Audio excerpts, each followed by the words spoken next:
Can y'all hear me now? Can y'all hear me now? Is it good now? Can y'all hear now?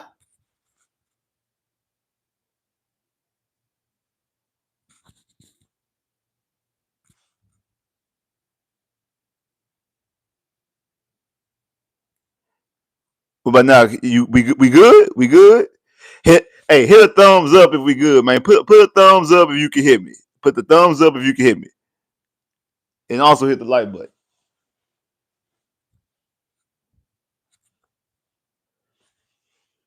Like, put a thumbs up. Can y'all hear me?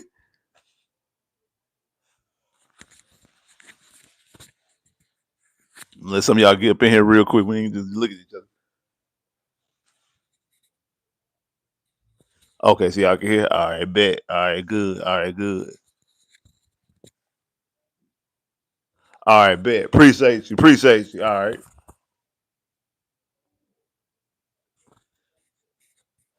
What's up, YouTube? Your boy back once again with another sport topic, and they will talk some football. Houston, Texans football. You already know it's the playoff weekend, wild card weekend, baby. We in the playoffs, and it's the first time in Texas history that we are not in the playoffs as division leader. We going in as a wild card. It's also the first time in the playoffs for the Houston Texans to have their first playoff game in a prime time situation. I know a lot of y'all been waiting for this. Cause I know a lot of y'all be tired of the Houston Texans AFC South Invitational, kick off the playoffs 3:30, 3:15, whatever it is on Saturday, the first playoff game. Me, I ain't gonna lie to you. I never had a problem with it. I'm cool with that. I'm cool with being the first playoff game.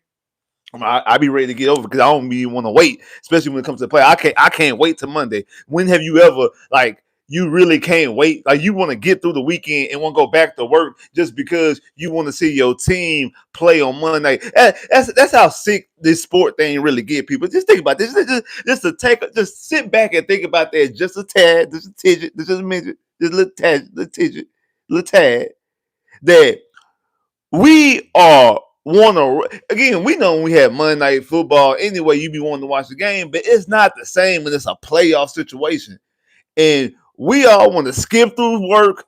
Kids want to skip through. We want to skip through the weekend. Kids want to skip back to work. We try to skip back to work. Kids trying to skip back to school to get through the weekend. We been waiting all week for the weekend. Like when Monday get here, we all be like, man, we be trying to hurry up and get to the weekend, so we off. Kids be trying to hurry up and get to the weekend, so they out of school. We want to rush through the weekend to get to watch the Houston Texans play. That's how sick this sport thing really is. That we ready to forfeit and breeze through the weekend to start, go back to work and go back to school, whatever else you got to do on Monday, just so you can watch your favorite football team put in work that night. So y'all better. So some thing is y'all better handle business. Houston, like square business. Because if y'all not and y'all made us give up our weekend, boy, it's gonna be some smoke in the city, and we ain't talking about barbecue. It's gonna be some smoke in the city, and we not talking about barbecue. We ain't talking about barbecue. We not talking about that. It's gonna be some real smoke in the city. If y'all out there and y'all go out there and do something that we not accustomed of y'all doing, because sidebar, the Texans are a 3-point favorite on the road. Like the Texans are a road favorite. It's the first time in franchise history in a playoff game that we're a road favorite in the playoffs. And we're a road favorite by 3 in the playoffs. Let that sink in. Also, get them lights up. Get them lights up. Get them lights up. And I need more people in here. Hey, it's the playoffs, baby. We need them lights up. So we're gonna do things a little bit different today. Cause normally I go through, I break down a whole bunch of stuff, and then I also give a preview.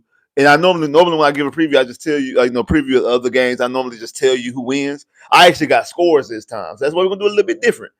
We're gonna do a little bit different. When I get to the rest, I'm gonna do the whole wild card weekend. I got winners and losers, and I also got my own personal score predictions. But hey, also, y'all heard that Pittsburgh fans, they want Houston. Somebody put up a video. I think it was on Instagram that I seen. I apologize. I can't remember who actually made the video because they took what Pittsburgh was saying and then added in some extra effects with the Texan players and music, and it's a nice video. And fans out there in Pittsburgh, after they had beat Baltimore to clinch their division, they out there talking about, we want Houston, we want Houston. Like my boy Wise say, you want Houston, you get Houston's. Be careful what you ask for, because you just might get it. You just might get it. Hey, shout out Heartbreak Kid for Super Chat Love. Definitely appreciate that. Our running gotta be on point. Yeah, we definitely do need to fix the running attack. I'm gonna talk about that when I break down the actual players and the matchup and things like that, because you're right about that. You're right, and I think running the football is a key to help CJ out, like a key that we don't really talk about. We always talk about protection or CJ not playing like this, whatever. But when CJ has a running game, he's always really pretty much had a lack thereof running game. That if when CJ has a running game, CJ be money. Like when CJ has a running attack, CJ be money. And shout out Heartbreak Kid for Super Chat Love. Definitely appreciate that.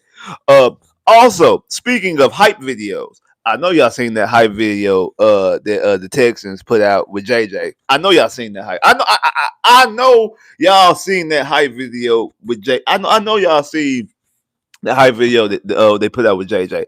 I know y'all seen that. I know y'all seen that. And I ain't gonna lie, I've been wondering since like, you know, when it was official it was gonna be Pittsburgh. Hey, what side JJ gonna be on, y'all? I mean, he a Texan, but his brother playing for Pittsburgh. Like, do he want his brother to win? Do he want his brother to have success? Or do he want his squad to have success? I don't know. I have no idea. So this hype video, okay, cool. So JJ riding with the swarm, you know what I'm saying? He riding with Swarm City, or like I like to call him, Swarm Space City. You know what I'm saying? He riding with the Swarm Space City. You know what I'm saying? He riding with the house. He riding with the Swarm Space City. You know what I'm saying? Throw the H's up. Hey, and he had a fire line when the fire's line and quote in that entire video was said be impossible to ignore. He said when it's becoming impossible to ignore. Like that was the money line. That was the money quote of the entire video. Becoming impossible to ignore. Because that's what I feel about this team. Like, I feel like this team is, especially if they're playing the way that we've seen them play, especially in these big moments against Buffalo, against Kansas City, becoming impossible to ignore. Okay, yeah, the defense doing a little something. All right, okay, cool. Yeah, okay. They winning some little games. Yeah, they win a little game here and there. All right, cool. They came back. It's against Jacksonville. They came back against Jacksonville. But it's cool. You know, hey, they winning games without their quarterback. It's cool. But then, dang, and they in that all battle red too against Buffalo, and they made Josh Allen look like that. Dang. I mean, what is Josh Allen? You know, sure, we whatever. Okay, hey, Sunday Night Football at KC. KC back against the wall. It's a playoff atmosphere. If they lose, they pretty much out of it. Man, they gonna handle business and handle up on the Houston Texans. They gonna handle up business, and then we handle business like that. Hold Patrick Mahomes to his lowest score as a professional in the NFL in the regular season. He's never had 10 points or less in the regular season. He had 9 points in the Super Bowl against Tampa Bay, but in a regular season game, ain't never had 10 points or less. Now, Patrick Mahomes led offense, but that swarm defense did that. Becoming impossible to ignore. And that's what they're doing. Also, I ain't gonna lie, was also starting to become impossible to ignore. More people than jumped up in here, but the lights ain't going up. Make sure you're hitting that like button. Make sure you're hitting that like button. Hey, becoming impossible to ignore. I can't ignore it. Can't ignore it. But hey, I can't ignore it. But we've been hearing a lot of chat and a lot of talk. So let's get into it. Let's jump into it. Let's get into it. Let's get into the numbers. So I'm not gonna go into a whole bunch of numbers, but I'm gonna go into some of the big hitters, the big hitters. So on the season, CJ finished that season because the season is done. CJ is 64 is due for 64.5 completion percentage, 3,000 yards, 19 touchdowns, 8 interceptions. Was only sacked 23 times, which I mean, he was only sacked 23 times. Even if you add in the sacks that Davis Mills got when the 3 games CJ was out, it will only take you to 31 sacks of the season. When last year he was sacked like 64, 65 times. So so all the talk about the Texans mediocre offensive line. The offensive line again started off shaky in the beginning. They had to change up combinations a couple times because of injuries and things like that. They found the rotation that works and fits for them, and they've been protecting CJ for they've been protecting CJ Weaver quarterback in there for a while, but specifically since CJ came back, he's won like 3-4 games without getting sacked in a row. So again, they've been able to protect the quarterback, which also does huge dividends. Passer rating 92.9 passer rating on the season. Woody Marks has 703 yards, only averaging 3.5 yards a carry though, but also had 2 rushing touchdowns. And then the receiving game is able to catch the football 24 times for 208 yards and 3 receiving touchdowns. Nick Chubb had 506 yards, averaging 4.1 yards a carry with 3 rushing touchdowns. Nico Collins on the season had 71 catches for 1,117 yards, 6 touchdowns. Dalton Schultz had 82 catches for 777 yards and 3 touchdowns. Jalen Higgins had 41 catches for 525 yards and 6 touchdowns. Xavier Hutchinson had 35 catches for 428 yards and 3 touchdowns. Jalen O had 26 catches for 292 yards and 2 touchdowns. And on the season, Will Anderson had 15 sacks. So I said Will Anderson. Will Anderson had 12 sacks. Daniil Hunter had 15 sacks. My apologies. Will Anderson had 12 sacks. Daniil Hunter had 15 sacks. Stingley, Kamari Lassiter, Jalen Petrie, Kalen Bullock all had 4 interceptions. So your 2 corners and your 2 safeties all tied together with 4 interceptions. But who might be the MVP of the season that nobody's talking about? It's Kaimi Fairbairn. Kaimi on the season led the entire NFL with 44 made field goals, 160 points, which is a career high for him in points. He was 91.7 on field goals attempt, 100 on extra points, and 100 on any field goal under 50. So anything inside the 50, he made everything he kicked inside the 50. The only field goals that he missed, because he missed 3, were outside, was 50 and beyond. So anything inside the 50-yard mark for him, he made 100% of it. I think Kaimi is going to be an All-Pro kicker. He might not be first team All-Pro. He might be second All-Pro. I think Kaimi is going to, when the All-Pro list come out, I think Kaimi is going to be a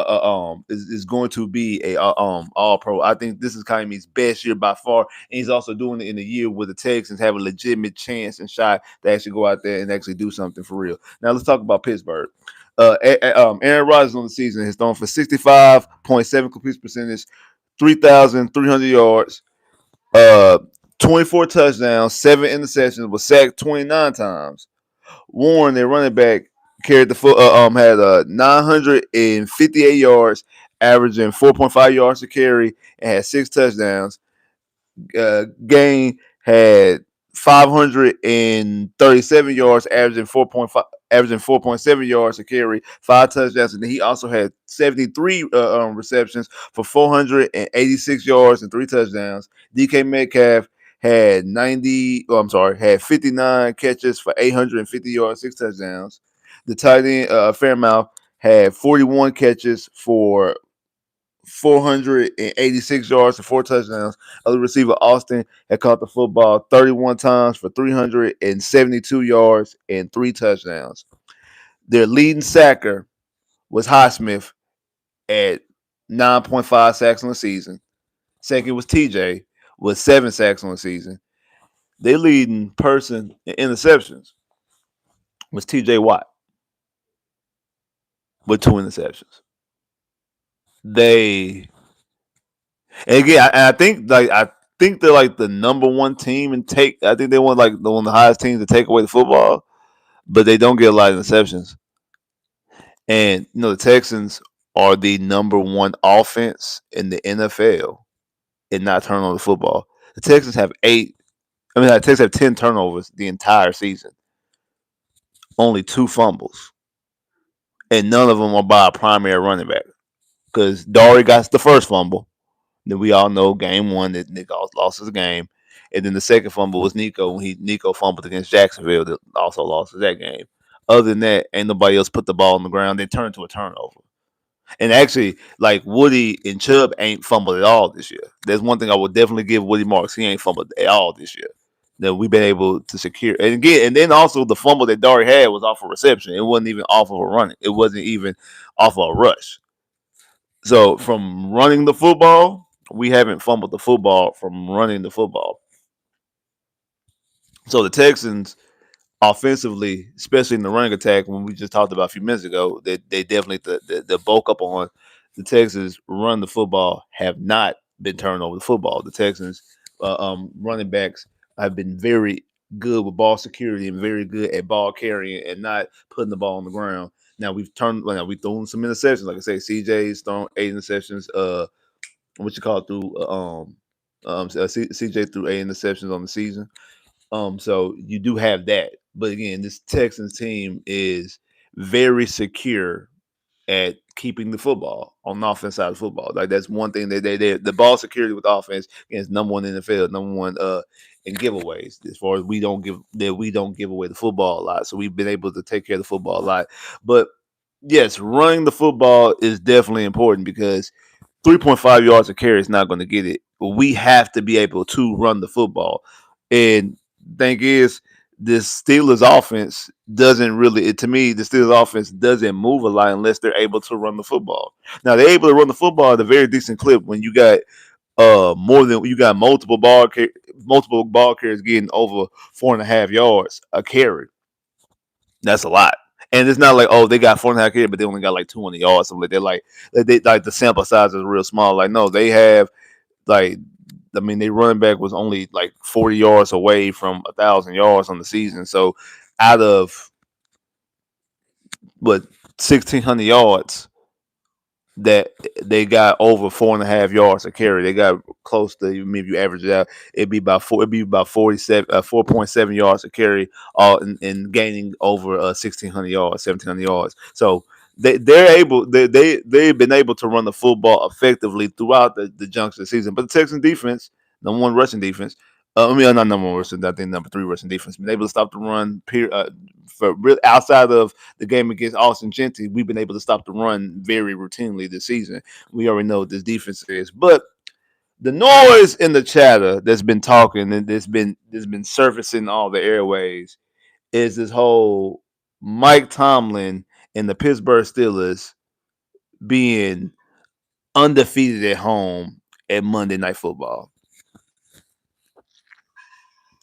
They've won like 23 straight Monday night home games on Monday Night Football. 23 straight. The last time they lost a Monday night game was in 1991. A lot of people that's watching football right now, obviously the players who are playing football right now weren't even born in 1991. Like your quarterback definitely was. Your quarterback was born in 2002, 2003. CJ was born. So you got people like he was born over a decade later. He was born 12 years later. If he was born in 2003, he was born 12 years later after the last time Pittsburgh lost a home Monday night game. Now that stat is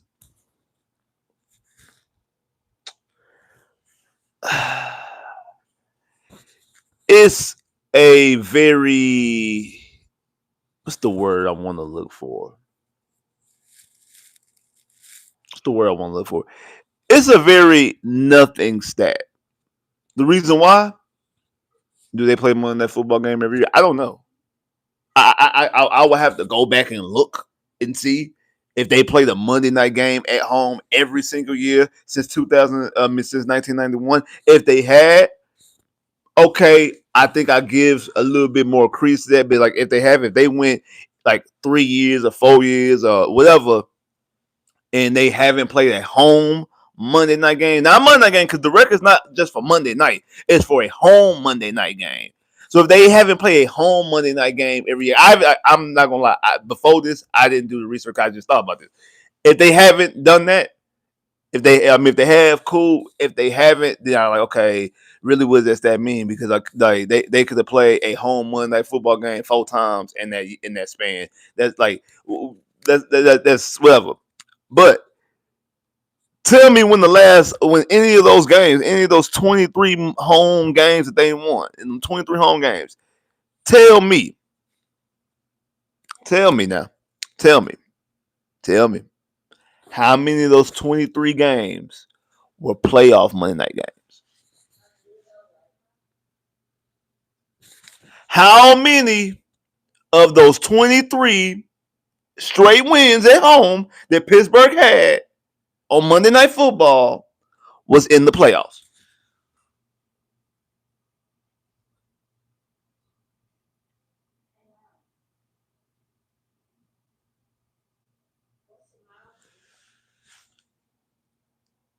Zero. I know you fellas know my name ain't zero. Zero. I know you fellas know my name ain't zero. That's how many. Zero. None. They have yet to play a home playoff game on Monday Night Football. They have not yet to play a Monday night home or Monday night playoff game, period. Now, how about this stat? Because they want to float that stat around there. How about float the stat that Mike Tomlin in the playoffs is 8-11? Mike Tomlin has a losing record in the playoffs. We can talk about how Mike Tomlin ain't never had a losing record in the regular season. Cool. What's your playoff record, bro? His playoff record is 8-11.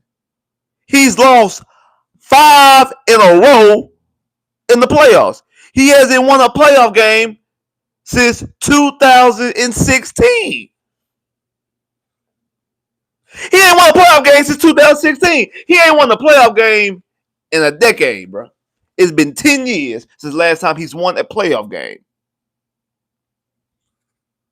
10 years since he won a playoff game. He's lost 5 in a row. Overall record in the playoffs, 8-11. Let's talk about your head coach, DeMeco Ryans, your quarterback, C.J. Stroud. They're 2-2 in the playoffs. So 500. Not nothing to write home about, but it's 500. Check this out. Peep game. They 2-0 in the wild card round. What round are we in right now? What round are we in right now? Wild card round. CJ, DeMeco Ryans are 2-0. Now, granted, both of those games previously were at home. Now, I'll give you that. Both of those games previously were at home. This game is on the road. Both DeMeco and CJ are 0-2 on the road. The Texans, as a franchise, is 0-6 on the road. I give you that. I give you that. Because, again, I'm not going to withhold a stat just to fit a narrative. I'll tell you everything. Yes, the Texans are 0-6 all time on the road. CJ and DeMeco both are 0-2 on the road. And this game here is on the road. I give you that. But CJ and DeMeco have never lost a wild card game. Both of those road games and all 6 of those road losses were in the divisional round. So, something will give. Either Texas will get their first road playoff win, or CJ and DeMeco will get their first wild card loss. Either Mike Tomlin will get his first playoff win in the last 5 tries, or they will lose their first home Monday night game at home since 1991. Something is going to change. All these things cannot continue to hold true. Something is going to give. The Texans have won 9 straight, which is the Texans franchise record for the most wins consecutively. They've won 9 straight. Will they be able to take it to will they be able to take it to a 10? Will they be able to take it to an even 10? Who knows? The Texans are the favorite on the road. You don't really see that a lot. You don't really see that a lot, especially being the type of favorite that we are. But again, we are a favorite in this, especially for the Texans. You don't really see this a lot for the Texans to be the favorite in a playoff game on the road. Rather, you don't really see the Texans relatively be a road a road favorite. So we go. So again, they talking about all because all I keep on hearing about all week was this whole Mike Tomlin and the Steelers and the undefeated streak and all different type of stuff like that. And again, cool beans, cool beans. But I went and did my own research when I looked. I'm like, let me see, because people had talked about he ain't won a playoff game since 2016. So I knew that, but I want to know what his overall playoff record was. And that's when I looked at. I'm like, overall, again, he won the Super Bowl early on too, and then went to another one, but lost to the Green Bay. Lost to oddly enough Aaron Rodgers, and they 8-11. With Mike Tomlin, all time in the postseason is 8-11. So for all the so that's like the reason why, you know what I'm saying, like because you do hear Steelers fans, they want to get rid of Mike Tomlin. You like, you crazy? Why you don't get rid of Mike Tomlin? Then you look at his playoff record. I'm like, again, I wouldn't get rid of Mike Tomlin. But I kind of understand they might be feeling like they're hitting the head on the glass ceiling. They might feel like they're hitting the head on the glass ceiling a little bit.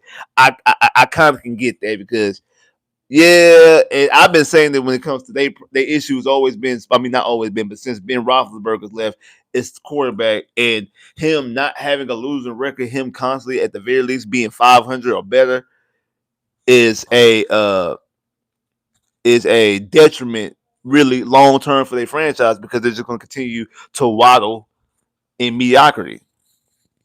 They're just going to continue to waddle in mediocrity. That's just what they're going to be able to do. I mean, just what they're going to do until they actually get a franchise quarterback. They got to get a franchise quarterback. As they're going to continue to, just like I said, in my opinion, waddle and mediocrity. They'll have 9-10 wins. I think part of the reason why they got 10 wins this year is because the division around them was so bad with Pittsburgh. They are Pittsburgh, with Baltimore and Lamar being hurt early on in the season, and Joe Burrow and all the different. I know they lost to Flacco, but then beat Joe Burrow. But like just the way the division and stuff is, just how bad the division is, they was able to get. Surprisingly, they was able to get 10 wins because I think they probably would roughly have been around 9 wins again. And again, him being in that realm causes him and causes the team not to put themselves in position to draft a quarterback. That's the reason why they drafted people like Kenny Pickett and taking the flyer on Kenny Pickett, and it didn't work out because Kenny Pickett wasn't a good quarterback. So, but let's talk about the game because I know everybody was watching the game on Sunday night, and it was a phenomenal game for them and the Ravens. That game was a phenomenal game, especially in that fourth quarter. That fourth quarter was just so fun and so suspenseful. In that fourth quarter is a very entertaining game, especially what was on the shoulders, especially what was riding on it was the division title. Win or go home. It was basically a pseudo playoff game. And then as a Texan fan, you knew that you're either going to Pittsburgh or you're going to Baltimore. I know most people wanted Pittsburgh. They didn't want to watch Baltimore. They didn't want to go to Baltimore. Me, I didn't care either. I didn't care if you got Pittsburgh or Baltimore. Line them up. It didn't matter to me. I didn't care. Line them up. But it was a very entertaining game. And I know a lot of people wanted Pittsburgh. And again, Pittsburgh ended up being the game. But there's a lot of things that was interesting in watching that game. One of the reasons, as I'm sitting back watching the game, I'm like, Nick Caley, holla, Nick Caley. Let's talk. Let's chop it up. Let's chop it up real quick, Nick Caley.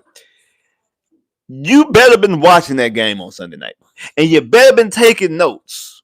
You better been taking notes of how Baltimore was playing in that game, and some of the things that you be able and could be and should be able to do in said game, and some of the mismatches and some of the things that you be able to take advantage of in that game. You should have been watching. You better been watching because Zay Flowers was tearing that secondary up. And I'm sitting there watching that game. I'm like, man, Nico gonna have a field day. Nico gonna have a field day. But who really should have a day? Who really should have a day? Should be Jalen Noel. But sidebar, I don't think Jalen Noel gonna have a day because it's been games that we've seen opponents allow other players that play that same type of role that Jalen played, able to eat on that defense, and then we go out there and we don't utilize Jalen Noel. That's why I was extremely shocked in that Saturday game versus the Chargers when Jalen Noel caught that 45-yard touchdown. I was surprised that Jalen Noel was in the game. I was surprised that Jalen Noel was able to run around and just run past somebody and get a huge touchdown. I wasn't surprised about that. I was surprised that Jalen Noel was in the game to begin with. That's what I was surprised about. I was surprised that Jalen Noel was being utilized. And, bro, they gave up a 50-yard and a 64-yard touchdown to Zay Flowers. The first one, Zay Flowers just beat the man straight up. That was just Zay Flowers in his speed, beat the man straight up on the 50-yard touchdown. But the 64 one, the Nintendo 64, the Nintendo 64 one, bro, they left the back door wide open. They left the back door wide open. Just say, hey, everybody go get some cookies. Everybody go get the cookies. Everybody go get the cookies. They just left the back door wide open. They left the back door completely wide open. They're like, hey, we don't care. We don't care. Hey, the cookies is right there on the counter table. You know what I'm saying? The cookie right there. You know what I'm talking about? It's a glass of milk. You can dip the cookie in. If you don't like milk, we got juice. We got soda. We got water. Whatever you want to drink. Wherever you want to quench your thirst with, we got it. But the cookies right there on the counter table. It's right there. They right there. We gonna leave the back door open. Like Motel 6, we leave the light on for you. They left the back door wide open. Wide open. And Zay Flowers took it. He took the cookies. He took all the cookies. He took the cookies, the drink, everything. He took everybody. He took everything. He took everything. Didn't leave nothing left. Didn't leave no crumbs or nothing. He took everything. And y'all let him do it. Nicholas Caley, you better been watching and taking notes. You better been watching and taking notes. Because if Zay Flowers can do that, Nico Collins, Jalen Higgins, Xavier Hutchinson, and damn sure Jalen Noel could do some semblance of that. If not do that, word for word, bar for bar. That's all I'm saying. They will do it word for word, bar for bar. They should be able to do it. Word for word, bar for bar. Hey, square business. Let's call it spade a spade. Let's call it spade a spade. Should be able to do it word for word, bar for bar, bro. Should be able to do it with ease. With ease. Man, I'm about to worry about Captain Kirk. Captain Kirk, he part of the reason why we don't see Jalen Noel. He part of the reason why. Kirk a waste of space right now. I don't care about Kirk. He a waste of space. He a waste of space. Give all Kirk reps, all number 13 reps need to go number 14. Just straight up, just square business. All his reps need to go 14. Because especially the way that Noel and Higgins did the Chargers 2 weeks ago, the way Pittsburgh leaving the back door wide open, man, go get them cookies, dog. It's money on the table. Go get it. It's money on the table. Go get it. Go get it. Go get all the dollars and cents. Get it all. Big bucks, no whammies. Big bucks, no whammies. Go get it. It's right there. It's right there. So I think that you'll be able to exploit this defense, catch this defense slipping, and be able to get some big plays. I think that chunk plays will we get them at a premium? I'm not saying they're gonna be at a premium. I'm not gonna say it's gonna be bombs away. I'm not saying that. But they're gonna be chances to get them. It's gonna be chances to get them. Now, they do have a player, and they do have a player, obviously, that we know is relative extremely well, and T.J. Watt, the former a defensive player of the year, that can wreck a game. I mean, we seen him do it. We seen it do it last week. Him getting that interception, or was I don't know if it was an interception or was it considered a fumble. I can't remember exactly what it was. It was considered a fumble or interception. I can't remember. But I know he calls and was able to get a turnover. And T.J. Watt, just like his brother, has the ability to go on there and wreck a game. So you have to make sure you know what TJ was number 90. Number 90, right? You gotta make sure you know what you gotta make sure you know what 90 is. And again, same thing with Highsmith. Like you gotta know what TJ and Highsmith is at all times. Like you gotta make sure that you don't allow them to wreck a game. But then that same notion, quietly, we got the pass rush to run game. I mean, people been talking about this defense for the last month or so now. I mean, we have the defense. We got somebody with 12, and we got another person with 15 sacks. We got 4 DBs that was able to go out there and catch interception. Now again, Aaron Rodgers. Now I was actually I'm surprised. Well, no, because I mean it's still 7. It's not even like it's a 9, it's an 8 or a 9. I mean, because I'm not surprised because Aaron Rodgers very rarely, if ever, throws double digit interceptions. I mean, Aaron Rodgers go out there and have a season he only throw 2 or 4 interceptions because Aaron Rodgers doesn't like to take risk. Aaron Rodgers doesn't like to take risks. He doesn't like to put the ball in harm's way. And he loves his touchdown to interception ratio to be he throws a whole bunch of touchdowns and not that many interceptions, or a decent amount of touchdowns, but very, very few, if any, interceptions. I think one year he threw like 30 touchdowns, like 1 interception, something like that, because he doesn't take chances.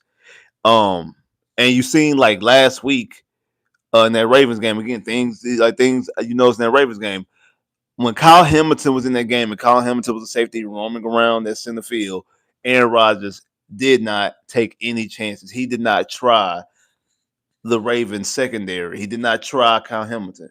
The moment Kyle Hamilton went out with a concussion, Aaron Rodgers started targeting and hit and started throwing passes over top, and he started taking those deep shots. Now, granted, you could say, well, hey, he wasn't taking them deep shots early on because he don't got DK. Yeah, and my counter to that is he didn't have DK when Kyle Hamilton went out. Like DK would never play that game because he was suspended. So, but once Kyle Hamilton was gone, he took his shots. He's not going to take those same type of shots. He's not going to take those same type of shots against Bullock when Bullock is roaming around back there. Now, I do think because again, this defense gives up a big play. The defense has given up a big play in every single game they played the last 2 years, the last 2 seasons. As great as this defense is, this defense weakness is they give up a big play, at least one big play every single game, and it doesn't always have to be a passing play because they've given up big plays in the running game. I mean, hey, what's his name? Alshon Jeffrey had a 50-yard touchdown run. Like we've seen, what was it? Cooks had a big play for a run as well. Like last year, Tank Bigsby with the Jags had like an 80-yard run, and we was able to stop. Caleb Blue was able to stop him at the goal line. Then we ended up getting the goal line stance. So they definitely, it doesn't have to be in the passing game. People always think when I say big plays, it has to be in the passing game. It doesn't have to be in the passing game. It definitely can be in the running game. They can give up a big play. So I've come to expect that from watching this defense for the last 2 seasons. I've come to expect that they're going to give up a big play at some capacity of this game. They're going to give up at least 1. 2, you're tripping. And I'm mad. One, I'm extremely irritated, but I expect it by now. And again, that's is a problem because we shouldn't expect it. As great as this defense is, we should not expect that they're going to let a big play happen. We should, at no point in the game should we ever be like, okay, they're going to let a big play happen. Now, it could be that it happens, but it don't matter. Like last year against the Chargers, McConkey had an 80-yard touchdown. We was up by 2 touchdowns, so it didn't matter. We wasn't tripping. However, it still was a stain on the ledger. It's still not a good thing to put on tape. It's still a thing that irritates the defense, the defensive coordinator, your head coach, and your fan base. It is. It's still a thing that's a nuisance and an irritant. It is. So it is something that needs to be fixed. But again, they've went 2 years and still allowing every single game that they played, including the playoff games. I just come to expect it right now. So I do think a big play in some capacity is going to happen in this game for Pittsburgh. Will it amount to anything? Will it amount to a score? I'm not saying, because sometimes they don't amount to scores, but they still happen.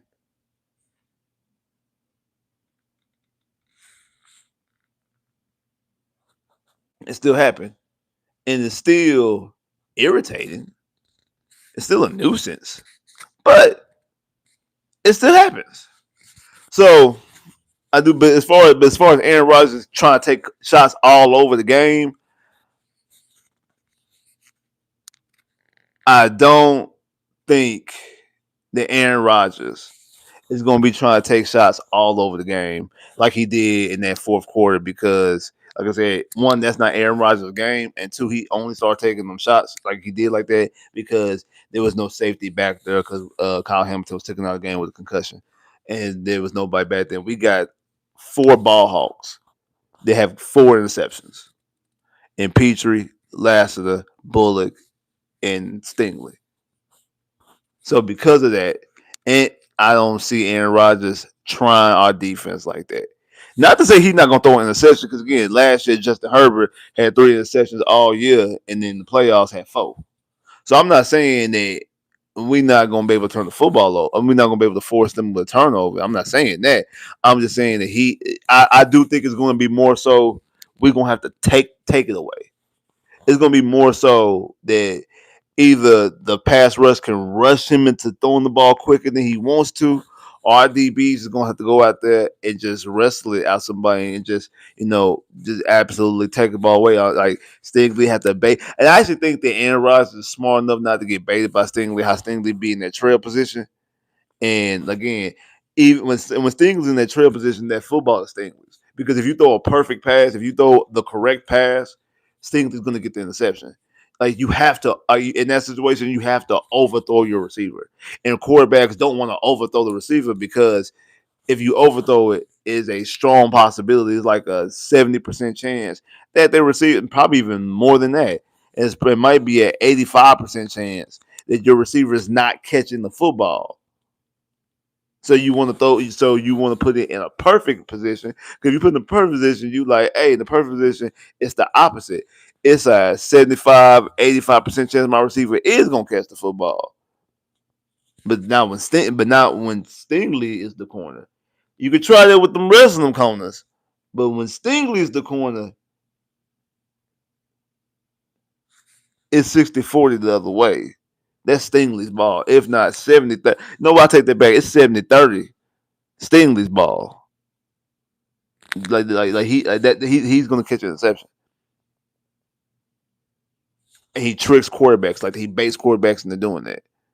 So you need to not rainbow it. You have to overthrow him.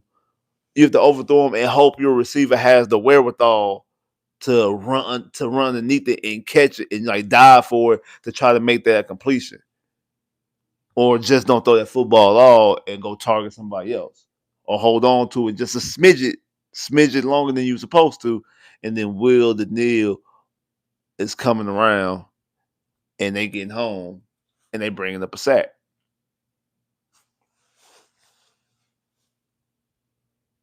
Like That's kind of like the situation that you in. So, but again, like I said, I do think that Aaron Rodgers is smarter than that. I don't think Aaron Rodgers is going to try Stingley in that trail position. I think Aaron Rodgers is going to be a little bit more reserved and a little bit more poised and not panic when he sees Stingley in that trail position, and not and not try him like that, and not be like, oh, I can fit it. I can just throw me my normal quarterback pass, and we got a good completion down the field. I think because Aaron Rodgers watches enough tape, I think that he'll be able to notice that. Now, also things in that game against the Ravens, the way that Arthur Smith couldn't get them play calls in, and they was one burning timeout. They were burning timeouts like butter. They was burning through timeouts in that second half, and Aaron Rodgers talking about like get the fucking play in and all that type of stuff like that. Like all this he was doing, and it was like, hey, if that happens against y'all, better get that helmet right and better get them play calls in, because if that happens, if that happens with the Texans,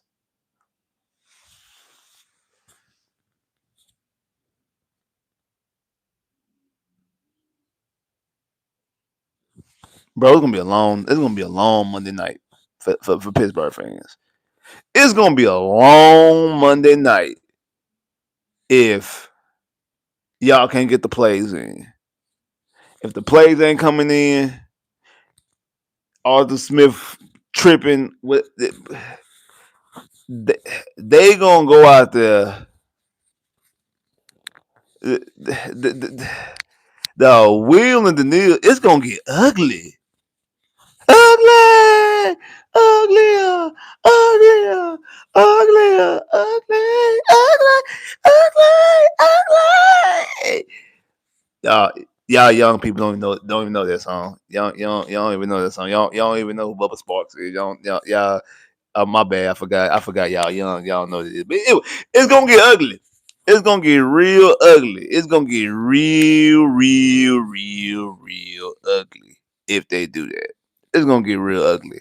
Like I said, the Texans are a not 3.5, just a 3-point favorite on the road.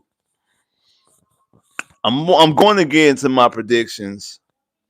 I'm gonna get into my prediction of the game, because again, I'm saving the text. I'm gonna save the text prediction last. I'm gonna go into. I'm gonna get and talk about some of these other. I'm getting to some of these other games. So again, wild card weekend. I think is going to be a very, very, very interesting wild card weekend.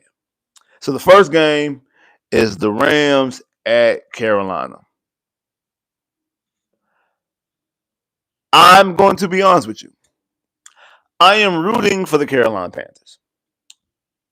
If anything else, is to irritate Wink. Shout out to my boy Wink. Shout out Wink. Shout out everybody in Soft Sports. Shout out the whole round table.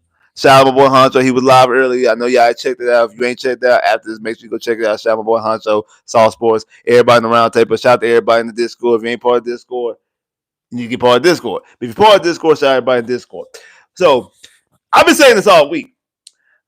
Do I think Carolina's going to win? No.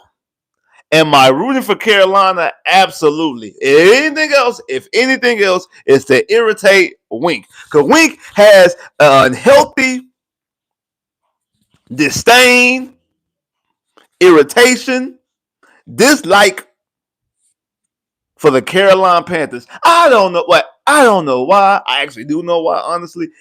It's because of Bryce Young, and because of Bryce Young being compared to CJ, and people like Bryce Young over CJ, stuff like that. Because Wink has never said anything about the Carolina Panthers when Cameron Newton was the quarterback. He never had a hatred for Cameron Newton and the Panthers, or McCaffrey when he was a Panther, or Luke Kuechly when he was a Panther. He had no hatred for the Panthers. Steve Smith. He had no issue with the Carolina Panthers. Wink live out there in Carolina. He has no issues with the Carolina Panthers until they drafted Bryce Young. And people were mad. The Texan fans were mad they didn't get Bryce Young, and people talking about Bryce Young better than CJ, all different type of stuff like that. So ever since then, for the last 3 years, he's had an extremely irritation for the Carolina Panthers. And I told him earlier this season, before the season started, that I wouldn't pick Carolina to win the South, but it wouldn't surprise me if the Carolina Panthers won the South. Him, shout out my boy Big B, both of them said, ain't no way the Carolina Panthers gonna win the South. It's going to be either gonna be Tampa Bay or Atlanta. And I say yes, I agree with you. I think if I have to put money, if you asking me, I'm going to say I think it's going to be Tampa Bay going to win the South. However, I just think that division is so bad that any team outside New Orleans, and actually New Orleans played way better than I thought they were going to play this year. I thought New Orleans was going to be competing for the number 1 pick. That any one of those teams, including the Carolina Panthers, could win the South. And it wouldn't surprise me if Carolina won the South. So that ended up turning into this entire season, me hoping Carolina won the South and get to the playoffs because the Wink did not want it so much. And now that they're here, I just want them to win a playoff game just to irritate Wink even more. So that's my TED Talk for that moment. I want Carolina to win to irritate Wink. Just for anything else. But do I think Carolina gonna win? No, I don't think Carolina's gonna win. I have the Rams winning 31-14. Like I said, I'm gonna tell y'all score predictions in the playoffs. In the playoffs, throughout the entire playoffs, when I give y'all my predictions, I'm also gonna give y'all scores. Normally, I only give you a score for the Texan game, and I just tell you who I think gonna win. Playoffs, one is get shorter and shorter. It's not that many games, and these games actually mean some things. I want to also give y'all score predictions. So I have the Rams defeating the Carolina Panthers 31-14. And also, this is also my biggest point spread of all the playoff games because I do think we're going to get. I think these playoffs is a very interesting, closely matched playoff bracket that we have, and I think these are going to be some good games, really outside of the first game that we get. Carolina and the Rams 31-14. 31-14 Carolina. 31-14 Rams. The night game on Amazon Prime. I don't like the fact that it's on Amazon Prime, but whatever. Green Bay at Chicago. They split this season. I know the game that Chicago won was in Green Bay, if I'm not mistaken. I think the game that they lost was at Chicago, and they lost to Jordan Love. The game that they won, Jordan Love did not play, or he did not play. He left the game. I know he didn't finish it, so either he didn't play the entire game or he left the game. I'm not sure exactly the entire the entire situation. I do know Chicago won. I also know that Jordan Love didn't finish the game, but I can't remember if Jordan Love started the game and got hurt or didn't play at all. But anyway, Chicago defense can't stop nobody. Ben Johnson has done a phenomenal job offensively in getting this team rolling. Their defense can't stop nobody. I have Chicago winning, though. I have Chicago winning 28-24. 4-point game. I have Chicago beating the Green Bay Packers 28-24.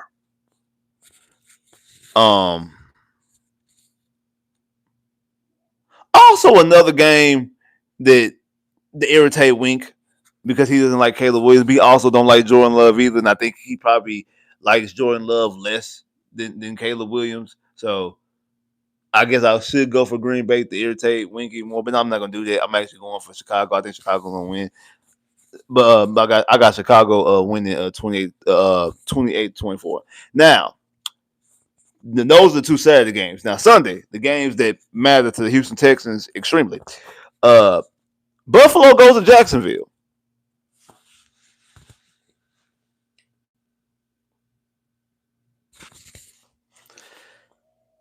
Are we ready to acknowledge that the Jacksonville Jaguars are a good football team? I'm not saying they're the best team in the AFC. I'm not saying they're going to the Super Bowl. I'm not even saying they're going to the championship game. All I'm saying, are we ready to acknowledge that the Jacksonville Jaguars are a good football team? because they are a good football team in any metric you want to stand on. Total offense, total defense, points per game, points allowed, touchdowns, record, wins. Like, bro, Jacksonville's a good football team. They beat you with your quarterback. Yeah, they lost to Davis Mills, but they beat you. They beat CJ Stroud.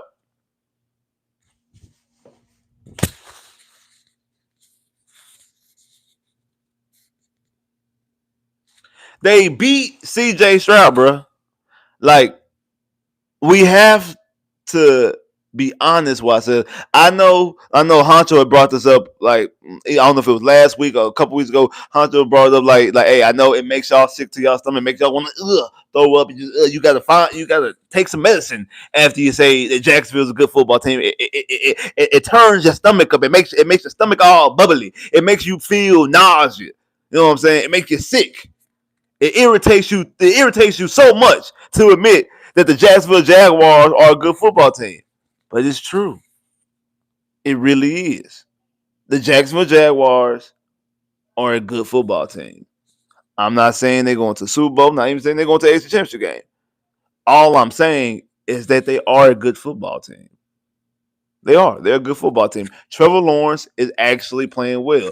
Do I still think long-term Trevor Lawrence is what they say he was going to be when he was drafted? No, I do not.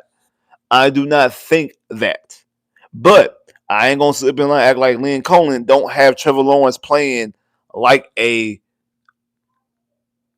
top 10 quarterback. Trevor, wow, I said that. I said that. Whoa. Whoa. I just said that. I can't believe I said that. I just said that Trevor Lawrence is playing like a top 10 quarterback.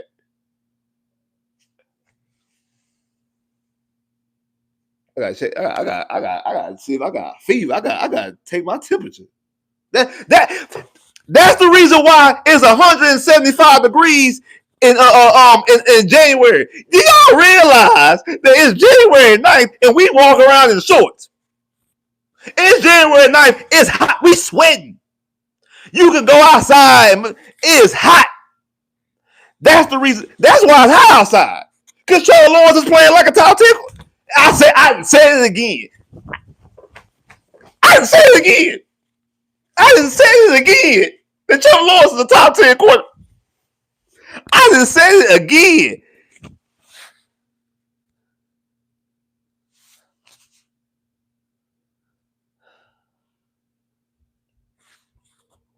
Y'all, we gotta do something. I just said it multiple times on this live. I said it multiple times on this live. Multiple times. That William Trevor Lawrence. Y'all know his name is actually William. His real name is William. William Trevor Lawrence is a top 10 quarterback. Actually, great decision by going by his middle name, Trevor. Because William Lawrence sounds like a lawyer. That sounds nothing like a football player. Like William Lawrence sounds nothing like a football player. That sounds like a accountant, somebody working with some numbers. Run go back. That's how William Lawrence. That sounds like a law firm.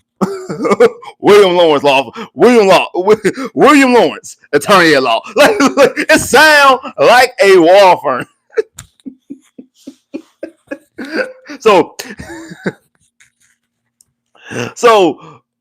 it's great pivot by going by your middle name professionally and famously by going by your middle name. Great pivot. I have to give you credit. Here I am giving them credit. First, I call him a top 10 quarterback. Now I'm giving him extra credit. What is going on? What is going on? See, I'll tell you about a lot of stuff. I feel like somebody, I don't know who, somebody traveled back in time and stepped on something that they weren't supposed to step on. And we split to an alternate universe. I feel that way about a lot of stuff. It's a lot of stuff that goes off the rails, and I'll be like, why is this going off the rails? What is going on? Why is this happening? I feel like there's somebody in the future, somebody, I don't know who it is, somebody, grandkids, future grandkids, whatever, hopped a raggedy tail in a time machine, being nosy, came back in time and stepped on a bug they weren't supposed to step on, a tree didn't get built, something happened that wasn't supposed to happen, and put us on a trajectory for a completely different timeline. And everything in this timeline is extremely crazy. Like Trevor Lawrence playing as a top 10 quarterback, and the Jacksonville Jaguars are a good football team in the same year the Texans are good. Because normally Jacksonville and Tennessee is only good when the Texans and Indy are bad.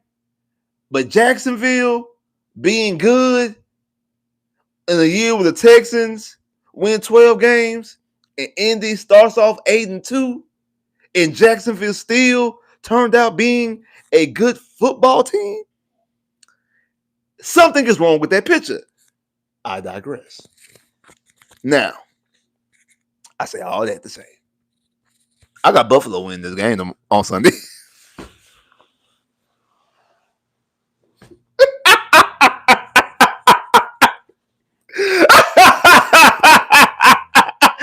Y'all thought I was gonna do it. Y'all thought. What y'all thought. What y'all thought was, y'all thought I was gonna pick Jacksonville. You out your rabbit mind if I was gonna pick Jacksonville to win said game. Y'all thought that's really what y'all thought. Y'all thought I was really about to, you know what I'm saying? Like, y'all thought I was about to, you know what I'm saying? Now, I will say, I'm not playing when I say Jacksonville's a good football team. I do really believe Jacksonville is a good football team. And Trevor Lawrence, it is sickening. But Trevor Lawrence is playing like a top 10 quarterback. Do I think he's a top 10 quarterback? This season, yes. This season he is, because again, I have to call a spade and keep everything 100, because that's what I do. I keep everything 100. I do think he's playing like a top 10 quarterback, and I do think that he is a top 10 quarterback in this season, the 2025 season. Will that remain? We'll have to wait and see. Do I think long term he will be? I don't really think so, but I definitely think that Liam Coleman is a good head coach, and he has brought Trevor Lawrence and has Trevor Lawrence playing to a level that we've never seen Trevor Lawrence play before. And they got weapons with Parker Washington and Jacoby Myers and obviously BTJ, Travis Etienne. They got pieces. And Coleman looks like he's calling plays, and it looks like he's needed in Tampa Bay, because Baker Mayfield ain't playing like Baker Mayfield was since Lynn Coleman left. Again, Baker Mayfield started off that season hot, and then tapped off. Sometimes, you know what I'm saying, when you like leave, you know what I'm saying, even though you pour out the drink, you still got a little bit left in there. It was still a little bit juice. It was still like he still had a little bit of that juice left that lasted for, you know what I'm saying, lasting about 4-5 games. He still had a little juice left from last year, from the 2024 season. You know what I'm saying? That the little hangover, a little leftover, little after Thanksgiving leftovers. You know what I'm saying? That last them a little bit for a couple games. But then Baker Mayfield played like how we seen Baker Mayfield play for the majority of his career without a Liam Coleman. And that's what happened with Tampa. And now you're seeing that Trevor Lawrence and that offense in Jacksonville is receiving the fruits of said labor. However, I say all that to say, like I said, y'all really thought that I was going to go out there and pick Jacksonville to win this playoff game against Josh Allen? Nah. On the road, I think Buffalo's like a 1-point favorite. So they're giving Jacksonville They think they unlike the Texans and Pittsburgh game. They think Jacksonville, whatchamacallit, they think Jacksonville is a good football team. But again, they're gonna ride with Superman. They're gonna ride with Josh Allen. I got Jacksonville. I mean, I got Buffalo beating the Jags 24-20. I got them beating the Jags 24-20. I have Buffalo beating Jacksonville 24-20. The next game, San Francisco at Philadelphia. I think this game is going to be. This game is going to be a back and forth game. San Francisco has a very good offense, but not a very good defense. Philadelphia, it's like what Philadelphia going to get. Uh, Philadelphia has pieces, but they seem like they always in flux and fighting and can't get along and everything's going on. A lot of tension. I got San Francisco win this game. I know a lot of people got Philly win this game. I think Philly is the favorite. I know a lot of people got Philly win this game. I think that San Francisco goes to Philly and beats Philly 28-27. I have the San Francisco 49ers defeating the Philadelphia Eagles 28-27. The Sunday night game, Justin Herbert and the Los Angeles Chargers goes to New England to face the Patriots. Let me lay out the groundwork. The Texans are the 5 seed. Texans play on Monday Night Football. The Texans have the luxury. Both the Texans and the Steelers, but the Steelers in this as well. Both of these teams have the luxury to sit at home this weekend and then on Monday night know the stakes. Because in the NFL, unlike college football, NBA, whatever, in the NFL, low seed faces high seed. So, you got Denver, you got Seattle as number 1 seed in their conference. Denver's number 1 seed in the AFC. Denver sitting at home. So, Denver faces the lowest seed. The lowest seed in the playoffs is the Chargers at the 7th seed. Buffalo is the 6th seed. Then you have Houston at 5, Steelers at 4. If both Buffalo and the Chargers win, Houston and Pittsburgh are playing.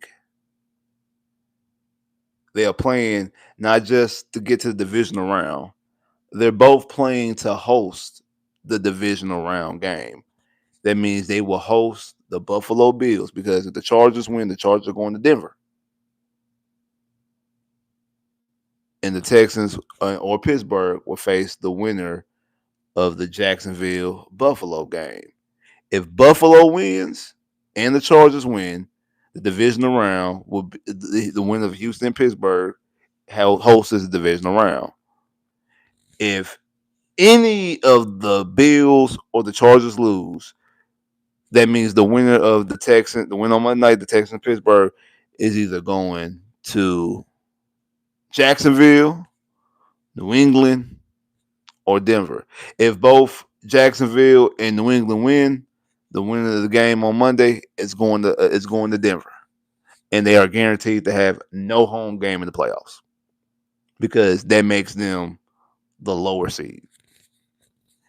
If the Chargers win but Buffalo loses, the Chargers go to Denver, and the winner Monday night goes to Jacksonville. If Buffalo wins but Buffalo wins but the Chargers lose and New England wins, that means Buffalo goes to Denver, and the winner Monday night goes to New England. And they still have a chance to host a AFC Championship game because Buffalo is still there. So you need both Buffalo and the Chargers to still be in the playoffs to get a home playoff game. And as long as one of those teams are in the playoffs, you have an opportunity to get a playoff game. If both of those teams are eliminated, you now become the low seed, and that means that you are guaranteed to play every game on the road. So that's what you're watching for this weekend. So we need the Chargers to do a huge solid, just like we need the Bills to do a huge solid to win their games, to hold up their end of the bargain. I think Buffalo holds up their end of the bargain. I think Buffalo gets it done. I don't think the Chargers do. I have New England beating the Chargers 24-14, making Justin Herbert 0-3 in the playoffs. Granted, all three of his playoff games on the road, but he's 0-3 in the playoffs. And that will give him the exact same record to the person I've been comparing him to for the last 3 seasons that people constantly argue me against. And I don't know why they argue me against it, because it's extremely that you can go word for word, bar for bar. Actually, I compared Justin Herbert to Detroit Lion Matt Stafford. Don't think about Los Angeles Chargers Matt Stafford. Think about Detroit Lion Matt Stafford. 0-3 in the playoffs. All 3 playoff games on the road because he never got a home playoff game because he could never win a division because he had a quarterback in this division in this way in Aaron Rodgers in Green Bay. Who does that sound like? It sounds like Justin Herbert with the Chargers because as of right now he's 0-2 in the playoffs. Never play a home playoff game. All 3 because this game right here will be on the road, so all 3 of his playoff games will be on the road, and he's guaranteed to play every game on the road as well because he's the last seed. And never, like I said, has never won a division because hey, there's a quarterback in Kansas City that's on his way. And I mean, and then even the year that quarterback got hurt, you still couldn't get it done to get the division. So, like, throw for a whole bunch of yards. I mean, Matt Stafford threw for 5,000 yards 1 year too. Again, the only thing is different is that Justin Herbert is considered a top 5 quarterback. Matt Stafford, when he was in Detroit, was never considered a top 5 quarterback. That's the only difference. But Matt Stafford did have a great number 1 target in Calvin Johnson. Now again, I'll give you that Justin Herbert doesn't have a Megatron. He don't have a Megatron. So I give you that. I give you he don't have a Megatron. But he is considered a top 5 quarterback, but he can't win a playoff game. We don't criticize him. It's always somebody else's fault when it comes to Justin Herbert. Justin Herbert lost a playoff game. He was up 27-0, and the opposing quarterback threw 4 interceptions in the first half to give you that 27-0 lead, and you can bring that home. And then the following time you win the playoffs, you yourself threw 4 interceptions in a season where you only threw 3 interceptions the entire year, and in one game you end up throwing 4. Seems like you just completely like wet the bed in that situation. So I made a video talking about quarterbacks you can trust in the playoffs, and this game is very interesting because again I said that Drake May, because he's yet to play a playoff game. I think he's the biggest wild card in the AFC playoffs because we don't know. He could be the best quarterback in the playoffs. He could be the worst quarterback in the playoffs. We don't know. We have yet to see him play in the playoff game. Justin Herbert, as of right now, I consider the worst quarterback in this playoffs based off of resume. He's the quarterback that I trust the least because he has the worst record. He's the only quarterback that's 0-2. CJ's 2-2. Josh Allen is 7-6. Trevor Lawrence is 1-1. Bo Nix is 0-1, but he's only had 1 game. You've played in 2 games and lost both of them. And again, like I said, you had a 27-0 lead, and defense got 4 interceptions while you got said 24-0 lead. You can bring that ship home, and in the next game you threw 4 interceptions. That's completely on you. So. Again, he's the quarterback that I trust the least in the playoffs. And again, going against a quarterback who is a wild card and more than likely might end up being the league MVP, I got the Patriots winning 24-14. So to recap, I have the Rams beating Carolina 31-14. I have Chicago beating Green Bay 28-24. I have Buffalo beating Jacksonville 24-20. I have San Francisco beating Philly 28-27. I have New England beating the Chargers 24-14. Like I said, I'm rooting for Carolina for Wink. I'm rooting for Carolina just so Wink can be irritated. And I'm rooting for the Chargers because I want the ability to have a home playoff game and have the chance to get a home playoff game. So I want both the Bills and the Chargers to win. I think the Bills are going to win, even though I think it's going to be a tough matchup for the Bills. I'm not saying that they're going to just going to breeze through it and nothing like that. I'm not like, oh, it's Jacksonville, it's Laxonville, and all that type of stuff. I think that it's going to be a tough matchup for them. And I really do think that Jacksonville is a good team. I just thought that Jacksonville was going to be a decent team coming into the season. I didn't think they're going to make the playoffs. I think like my prediction. I think I had them. I had them losing in the playoffs in the last game of the season. I think I ended up having them going like 8-9. I think like I think they had like the game of the season. It was going to be to could potentially get them in the playoffs, get them the wild card, and I had them. I actually had them. Even though it's against Tennessee, I had the Tennessee going to be able to sneak away and get a sneaky victory against them. And I had Jacksonville. Like I said, I had Jacksonville second division. Like I said, either a 9-8 record or an 8-9 record. Something in that realm. It was one of the two. It was either an 8-9 record or a 9-8 record. One of the two. But I know the game that I had them lose. I know I had them losing on the last game, and that was the reason why they weren't going to make the playoffs. I was wrong. They ended up only making the playoffs in one division. But I do think they're a good football team. And they're playing way better than I thought they were going to play. But I still have Buffalo winning that game. And again, I'm rooting for the Chargers. I don't think the Chargers are going to get it done. I don't think the Chargers are going to get it done. I hope the Chargers get it done. I'm rooting for the Chargers. I'm rooting for the Chargers to get it done. I don't think the Chargers are going to get it done. I want them to get it done, but I don't think they're going to get it done. Like I said, I think they're going to be the one team that doesn't hold up their end of the bargain. I think they're going to be the team that goes around and loses the game, and we end up going to New England instead of going to home to host the Buffalo Bills. Now, I say all that. Been here for a minute. More people jumped in here, but lights ain't going up. Make sure you hit that like button. Make sure you hit that like button. Back to our game. Texans, 3-point favorite.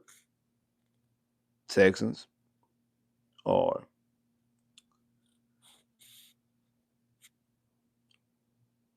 0-6 on the road in the playoffs.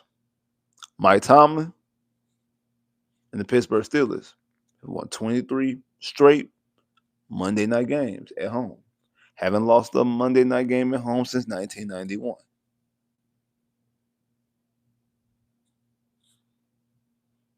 The Texans are 6-2 all time in the wild card round.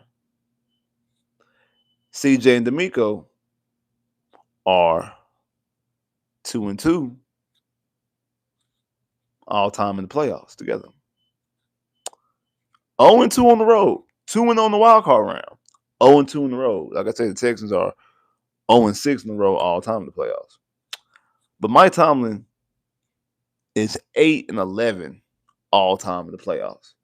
Mike Tomlin has lost 5 playoff games in a row. He hasn't won a playoff game since 2016. He's lost 5 straight. Again, they've won 23 straight home playoff games. They won 23 straight Monday night games. But 0 of those games were in the playoffs. It's the first time they played a playoff game in Monday Night Football.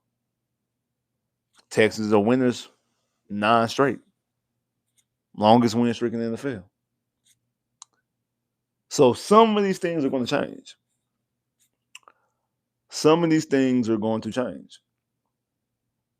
Texans, very careful with the football. They don't turn the football over.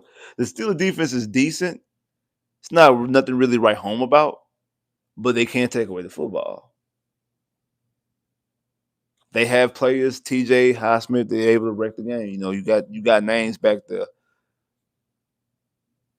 Texas defense is one of the ones. The Texan defense is number 1, number 2, number 3, number 4 in all different type of metrics throughout the entirety of the season. They can get to the quarterback. You got one, and Danielle Hunter got 15 sacks. The other guy, who is considered the better of the 2 players overall, and Will Anson, got 12 sacks. You got 4 DBs. Stingley, Lassiter, Petrie, Kalen Bullock. All 4 of them have 4 interceptions apiece. That's more than Pittsburgh's leading interceptor, who's TJ Watt, with only 2. All 4 of them double TJ Watt. Now, TJ Watt is an edge rusher. He shouldn't be getting more than 2 interceptions. But he happens to lead the team. He's top of the league, though. It's him and some other people. But I think it's him and one other person. But it's none of the corners and safeties you think it should be. We've been talking about this offense all year long. Really can't get out of first gear. They can move the football in between the 20s. Horrible in the red zone. The red zone offense is in the bottom of the league. We are not able to get points in the red zone as far as touchdowns. Field goals, mind you, because people, quiet as kept, people not talking about it. Kind of similar to the whole Jacksonville. People don't want to admit it, just like the Jacksonville situation, that Kyrie Fairbairn is on a heater. Kyrie Fairbairn is playing like one of, if not the best kicker in the NFL. Kyrie Fairbairn, I think easily this year in this postseason, is the best kicker in this playoffs. He leads the NFL with the most field goals made, 44. He has 160 points, which is his career high in points. He's 91.7% in field goals, 100% extra points, and 100% anything under 50. This year, Kyrie Fairbairn has been money in a lot of games. Like last week, he scored 20 points by himself. That you won the game because of Kyrie Fairbairn. Kyrie Fairbairn won Special Teams Player of the Year this year like 3 times. Special Teams Player of the Week this year 3 times. Like Kyrie Fairbairn has been on a heater for a lot of times this season, if not the entire season. For all the struggles we talking about, we can't run the football, only having 3.5 yards to carry, like not able to run the football consistently. You got Nico, but who else you got? We're not talking about, but like all the show said, the tight end record for the most catches in the year by tight end. That he had a very quiet, good year. CJ, not being sacked as much as you think, as much as the media people will make you believe. He's only been sacked 23 times. And then even if you add in the sacks that Davis Mills got in 3 games that CJ wasn't there, that only gets him up to 31 sacks. When last year he was sacked 64, 65 times. That's less than half. He's been sacked less than half the time this season. Houston Texans, 3-point favorite on the road against the vaunted Pittsburgh Steelers. The black and gold Monday Night Football. First time the Texans got a prime time wild card game. Normally they play in the 3:30 Saturday game, the first game of the playoffs. This year's the Panthers and the Rams. They getting the last playoff game, the primetime lights. Joe Buck and Troy Aikman calling the game. The world watching, because everybody done watched this whole weekend, Saturday and Sunday. Now it's Monday night. The stage is completely set to you. Completely set to you. Completely set to you. It's money on the table. You got to get it. You got to get it. The time is now. The time is now. The time is right now. Time to make up for all the mistakes that the franchise has made year after year after year after year. Time to cash in on the promises and the fortunes that were promised to you 15, 20 years ago.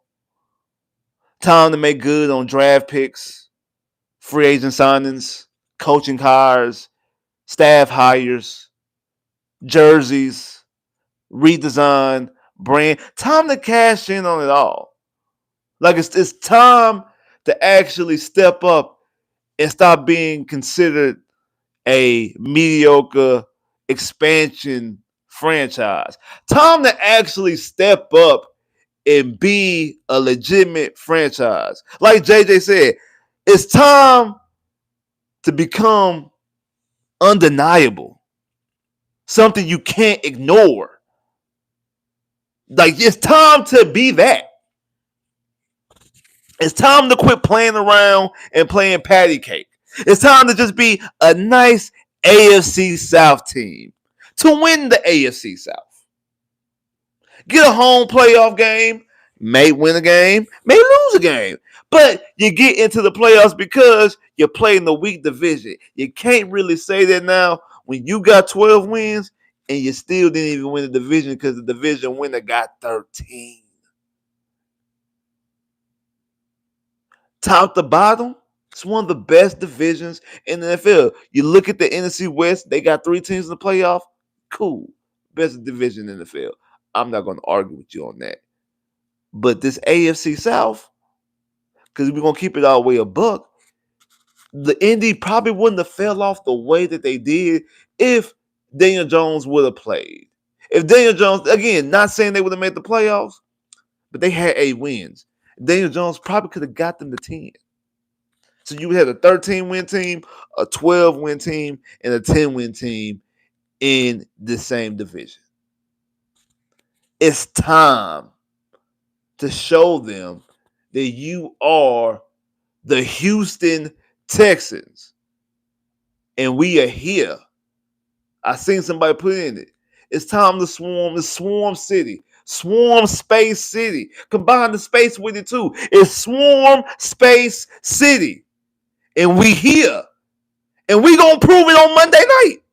It's time to show it. It's time to do it. It's time to prove it on Monday Night Football. While everybody watching, everybody home from work. Ain't nobody at work. Everybody at home. It's prime time. You're sitting in front of your TV. You're tuning in.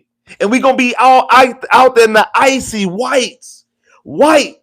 All white. Drip. You're going to be too clean to go out there and lay your egg.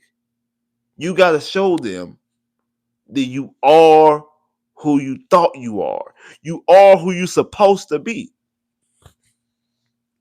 You got to show them that you're the Houston Texans. I have the Houston Texans winning this game 20-9. I don't even think Pittsburgh scores a touchdown. I think Pittsburgh gets a couple field goals. They get 3 field goals. I think they're able to get some field goals. But I think this Texan defense goes out there. They swarm. They play well. And they dominate. I think that this Pittsburgh defense, I think they're okay. But they predicate on turnovers. I think the Texans take care of the football. And I do think that they get caught slipping a time or two. You know what I'm saying? I think they let a back door open a time or two. I think they'll sit there. They'll forget to unlock the back door. They'll sit there and let the back door open and leave the cookies on the table and the drink. You got the milk if you want. If you want to put your cookies in some milk, we got juice for you. If you ain't really feeling milk, we got soda. We got some water. Whatever we got it. And I think that we got the players, especially Nico Collins. And if they decide to use Jalen O to go out there and make sure ain't no crumbs left on that table, they go out there, they get them cookies, and they make sure ain't no crumbs left on that table. That's what they're going to do. I feel like that's what they're going to do. I have the Houston Texans defeating the Pittsburgh Steelers 20-9. I think CJ goes out there and plays a very similar game that he had against Kansas City. I think the defense plays in that type of defensive performance, and Pittsburgh doesn't get anything done. And I know people like, well, hey, we only scored 20 points. And, hey, that third quarter, the CJ didn't play. Man, CJ played well in that Casey game. Don't let that third quarter fool you. Yeah, that third quarter was irritating. You got to look at Nick Caley side eye, but CJ made plays we supposed to make. His receivers made plays we supposed to make. I mean, Nico Collins had like 100 yards in the first quarter. Like they did what they were supposed to do, and I feel like you're gonna get a semblance of that on Monday night. And I think on Tuesday morning, everybody gonna be talking about like, hey, man, these Texans might go to the Super Bowl. Like this Texan team might. they might go to the Super Bowl. This team might go to the Super Bowl. Because I think that we're going to be able to have that level of performance. I think we're going to play that well. We're going to play that good. And we're going to go out there and show them that we're the Houston Texans. The real Houston Texans. And then we hear that this is a new day and age. And the Houston Texans, they bought that. They rowdy. You know what I'm saying? Like, we bought it. But hey, what P say during that verses? Hey, you might start that studying stuff, but hey, I was uptown too, and I started that what? We bought it. We.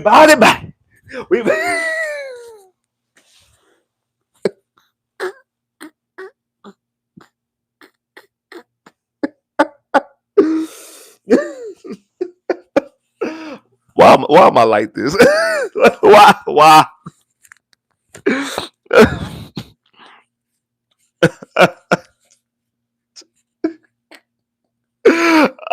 We bought it. We bought it back. I don't know why. I don't know why I'm like this. My apologies, y'all. My bad, y'all. But seriously, square business though. Square business. I think the Texans go out there and handle business. I really do. I think the Texans go out there and handle business. I think they go out there and they show them that we Houston Texans, dog, and we go out there and we handle business, and we defeat Pittsburgh, like I said, 29. I think we go out there, we handle our business. I don't think it's nothing. I'm not gonna be just completely like hyperbolic. We gonna go out there, we gonna only hold them to 3 points, and we gonna score 20. We gonna score 35 points. Now, I don't. This offense at no time this season, from week 1 to week 18, outside of when they play against Baltimore, when Baltimore had like 30 people hurt, that they showed you that they were explosive offense, and it could just completely just at any given moment like score a whole bunch of points. I know they scored 4 points against Arizona. They did score 4 points. So I guess I throw Arizona in there. They did score 4 points against Arizona. So those only 2 times. I don't think this offense is going to go like on some type of heater and it be explosive and go out there and score a whole bunch of points.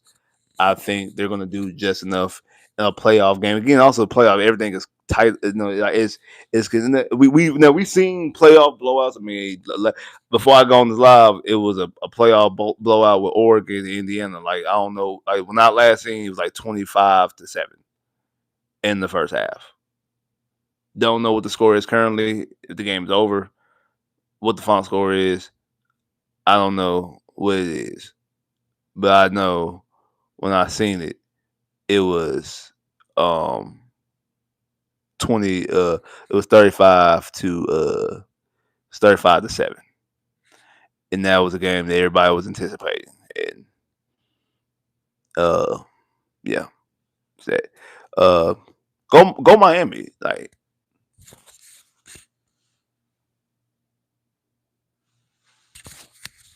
We riding with the U.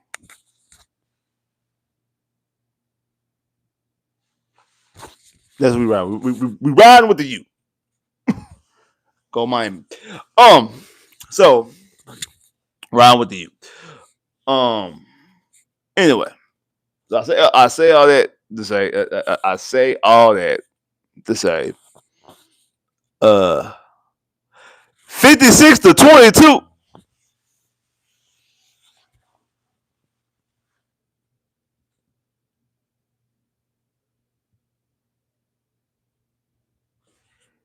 But yet people complain about G5 schools. We don't want to see that. We don't want to see that. We don't want to see that. We want to see good football games. We want to see that. Like, y'all act like teams don't get blow. We've seen blowouts from the beginning, even during the BCS era, when it was 1 versus 2. We've seen teams in the national championship game get smoked, get completely blown out. When 1 versus 2. The only two undefeated teams in college football.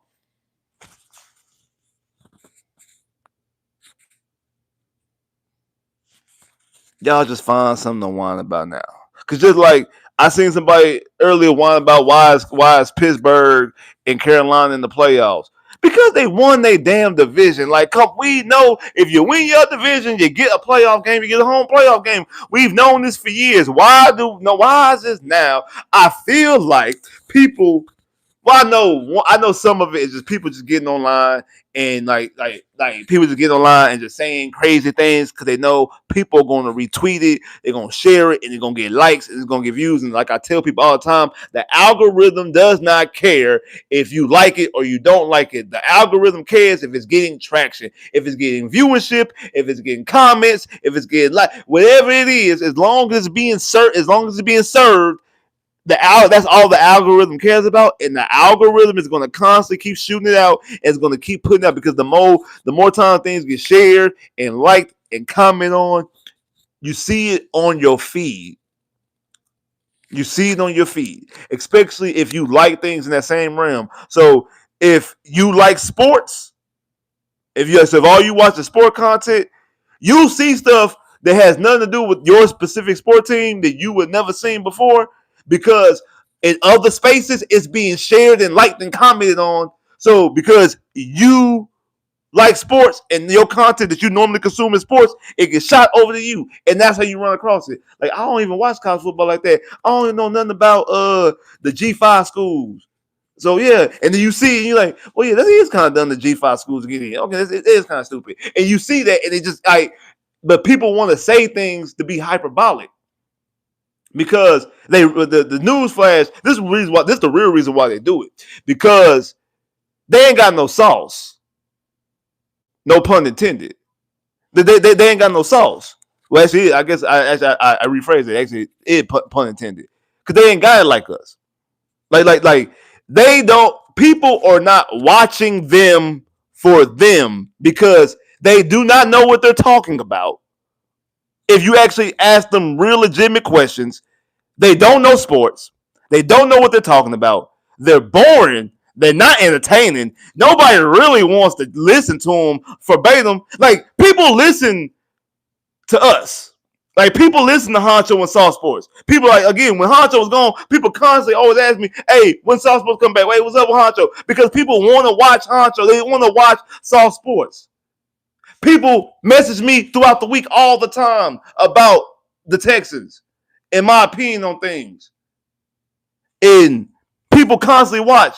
People anticipate watching Soft Sports. People anticipate watching this channel here. Because we know what we're talking about. We're fans talking like fans. People understand what we're talking about. People relate to what we're talking about. But these other people out there, because social media made everything just blow up so well, these other people don't know what they're talking about. So they have to resort to tricks and gimmicks to get run because they want to be like a Skip Bayless or a Stephen A. Smith or a Colin Cowherd. And the thing is, at least them, they entertaining, even though they say hyperbolic stuff and crazy stuff and they don't make no sense. At the end of the day, call a spade. Skip is entertaining. Shannon is entertaining. Stephen A., how you feel about him, is entertaining. What's up, boy? Kyle entertaining. Those people are entertaining. No matter how you feel about their sport takes, whatever. At the end of the day, they actually are entertaining. Do I think they be a little bit too much of caricatures of themselves? Yes, I do. But at the end of the day, they are entertaining, and so people do watch them for the entertainment factor. These other people are not entertaining. So they have to rely on tricks and gimmicks, and they've lost the art of actually being credible. That's why you can't take anything they say seriously because they don't really mean that stuff. They don't know what they're talking about. But what they do know is if they talk like that, y'all gonna watch. Or at the very least, y'all gonna see that video. Y'all gonna comment. Y'all be like, it's crazy. What did you say? It's crazy. Why you talking about my team? Ooh, all the time. You'll comment on it. And you commenting angrily, and they like, gotcha. I got you. because the algorithm does not care what the comment says. The algorithm just cares that has a comment there.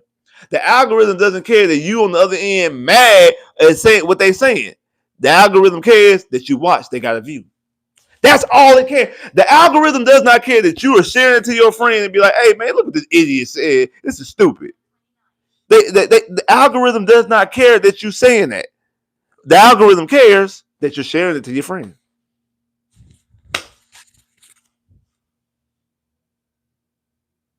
And that's why they do it. That's why they say stuff like that.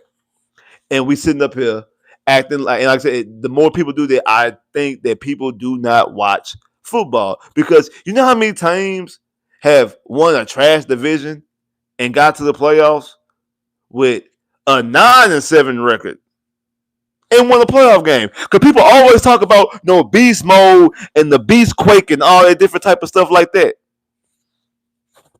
Y'all know that Seattle that year with that beast mode play against New Orleans.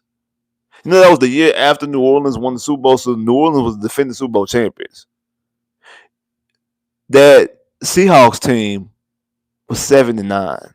They had a losing record. They were a losing record. The Beastquake. And they won that game. Everybody talks about that play. But we don't talk about that. Seattle was a 7-9 team. 7-9. That's 2 games below 500. Because Carolina is under 500, but they're only 1 game under 500. They were 2 games under 500. That means they lost 2 more games than they won. They lost 9, won 7. Made the playoffs and beat the defending Super Bowl champions. Wasn't nobody banging on the table saying, why is Seattle in the playoffs? You know how many below 500 teams in the NBA make the playoffs every year? Like, especially in the East, it'd be like 3 of them. All time. All time. Especially now they got this playing and stuff. Definitely under 500 teams getting the playoffs. Like, so this is not nothing new. This is not nothing new. But everybody want to make a video about it. But whatever. Like I say, a lot of these people don't be watching sports for real. They a lot of these content creators, bro, like on some real like a lot of them don't be watching football or sports. I ain't gonna just say football, sports in general for real. They just look at the scores and they make videos. Cause a lot of them be like they'll do like live recaps after the game, the night of the game, and they be saying stuff and don't know what they're saying, and then they completely just reading stats off of a screen and had no idea of the game, no feel of the game or anything like that.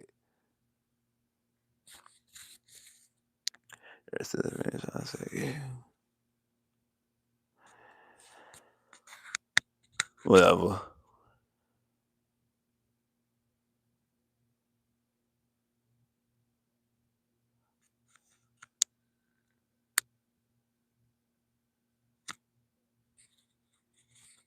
Like this is the thing about the weather situation. The cold, it being cold does not matter. That's football weather. Nobody cares about it being cold.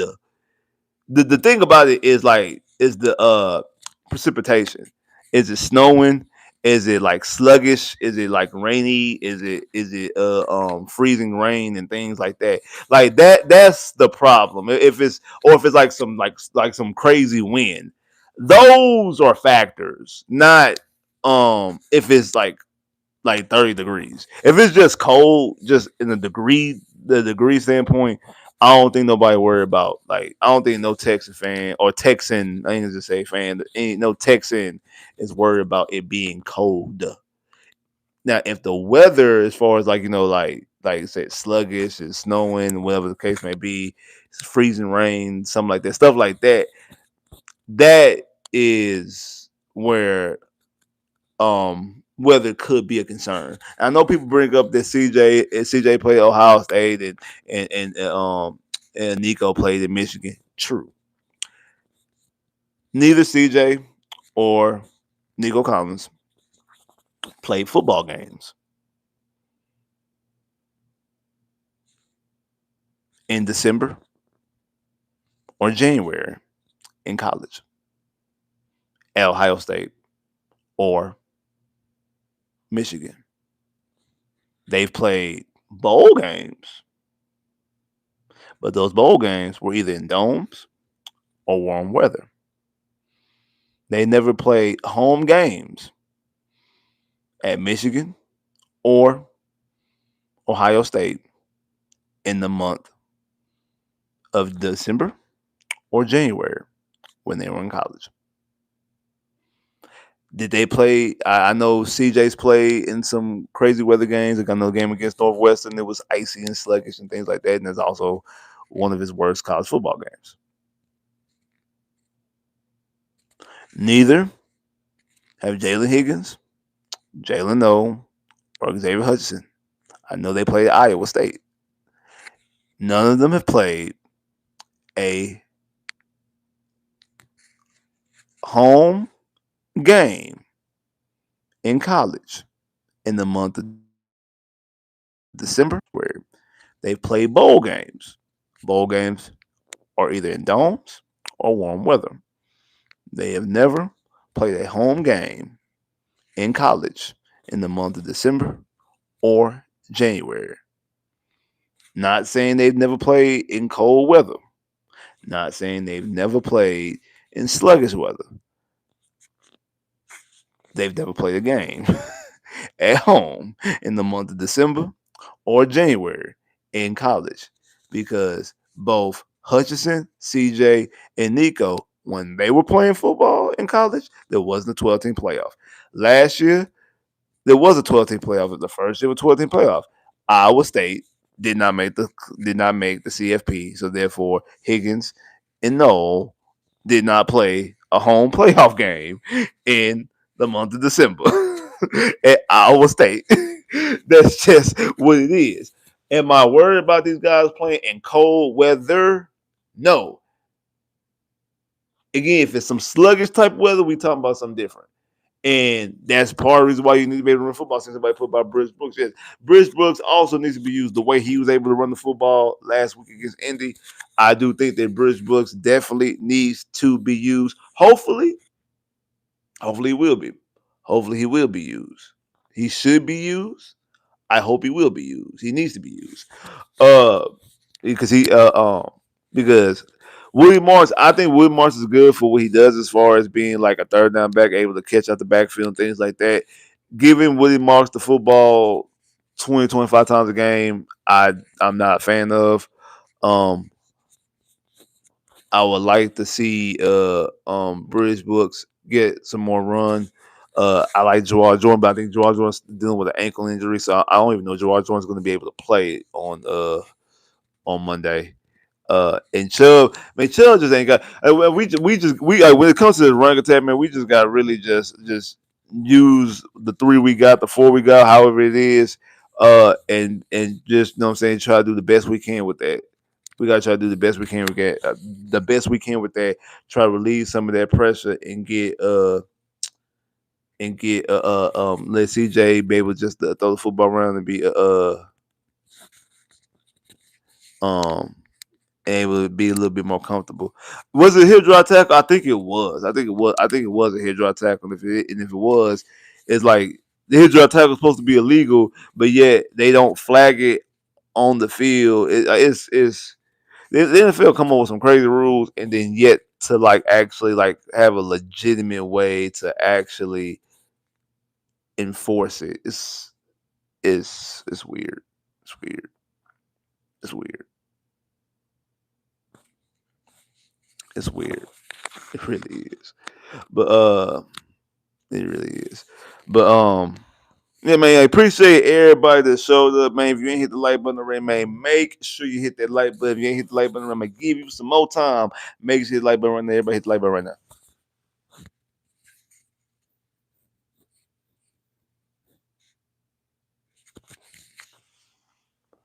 Already, man. Appreciate it. Like I said, everybody came through here on this Good Friday. Appreciate all the love, all the support, man. If you ain't hit the like button already, I'm gonna give you some more time. Hit that like button right now. I'm gonna give you some more time. Hit that like button.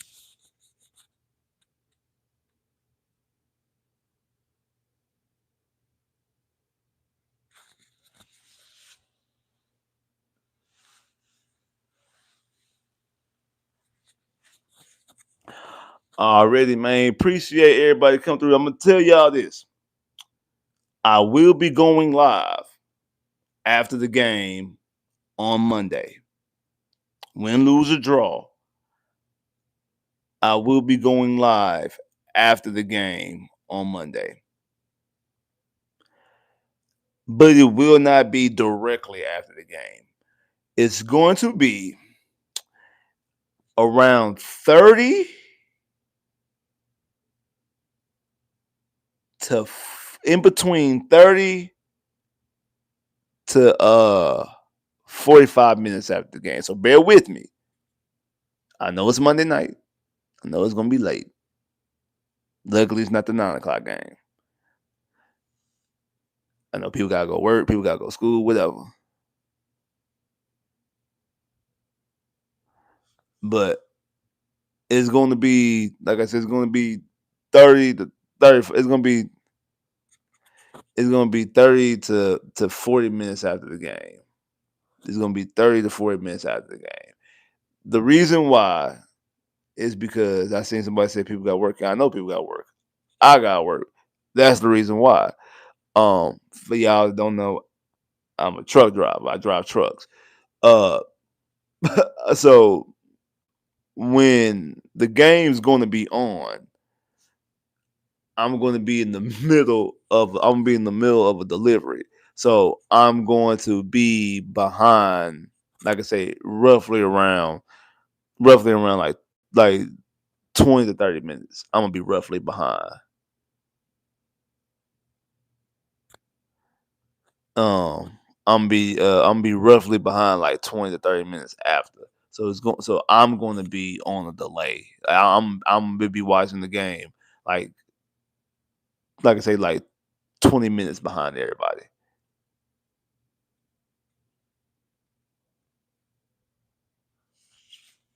Like I said, I'm gonna be appreciate you talking about you gonna be up, man. Appreciate, yeah, we gonna get that dub. So yeah, you gonna be higher.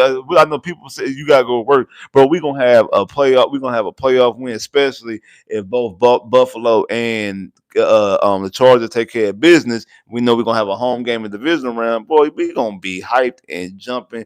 Everybody, it's gonna be live at 5. So everybody gonna be live at 5. But again, like I said, I'm gonna be behind. I'm gonna be behind, like I say, about 15, about like I said, about 15, 20 minutes. I'm gonna be behind everybody. So again, for me to watch it and everything to set up, I want to make sure that I'm gonna make sure. So I'm gonna be, you know what I'm saying, like I say, just to give or take 30 to 40 minutes behind everybody. But the game, but I will be going live after the game. Don't get twisted. Win, lose, or draw. I'm going to be going live after the game, and when y'all see me, it's going to be instantly after the game. Like for me, I'm gonna be like y'all probably been chilling, and then also I'm pretty sure because somebody asked earlier. No, I'm not going live before the game.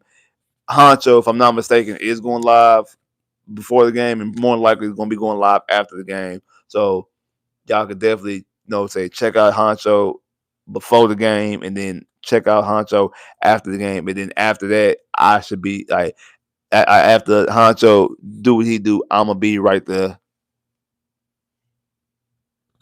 I'm gonna be like that. Actually, I'm just saying. Actually, they actually are looking for some drivers. Last time I checked, I know they asked me. I know they asked me a couple months ago.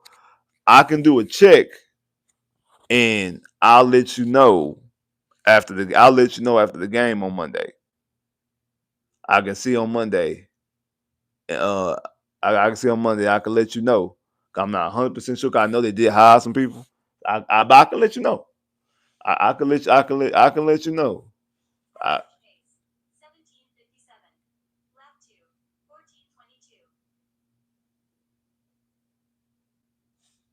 hmm, that was weird, but but yeah, I can let you know on Monday. I can let you know on Monday after the game. But anyway, but like I was saying, so after the game, so like I said, it's gonna be a small, say a little smidget, little small delay. But again, like y'all just said earlier, we got okay. I bet. Oh, for sure. Oh, for sure. Yeah, I'll definitely let them know. I'll let them know all that too. But but like I said, after the game, so just a little smidget, so it'll be a small delay. So bear with your boy. But I will be live after the game. Don't get it twisted. I will be live after the game, and we're gonna break it down. I feel like it's gonna be a great feeling. I feel like it's gonna be some great dubs. And like I said, just to recap for the weekend, I have the Los Angeles. I have the Los Angeles Rams beating Carolina 31-14. I have the Chicago Bears beating the Green Bay Packers 28-24. I have I said that wrong. I'm sorry. I have the Los Angeles Rams beating the Carolina Panthers 31-14. I have the Los Angeles Rams beating the Carolina Panthers 31-14 tomorrow. I have the Chicago Bears beating the Green Bay Packers 28-24 tomorrow. And then on Sunday, I have the Buffalo Bills beating the Jacksonville Jaguars 24-20. I have the San Francisco 49ers beating the Philadelphia Eagles 28-27. And then the Sunday night, I have the New England Patriots beating the Los Angeles Chargers 24-14. And then I have the Houston Texans on Monday night the uh defeating the Pittsburgh Steelers 20-9 and setting up the game to go to Foxborough in the divisional round. Hopefully, the Chargers prove me wrong because I'm rooting for the Chargers. Prove me wrong and defeat the Patriots, and the Bills defeat Jacksonville. That way, the divisional round will be at NRG because the Texans beat Pittsburgh, and then the divisional round will be hosting Buffalo at NRG. Boy, you talk about you going to sleep.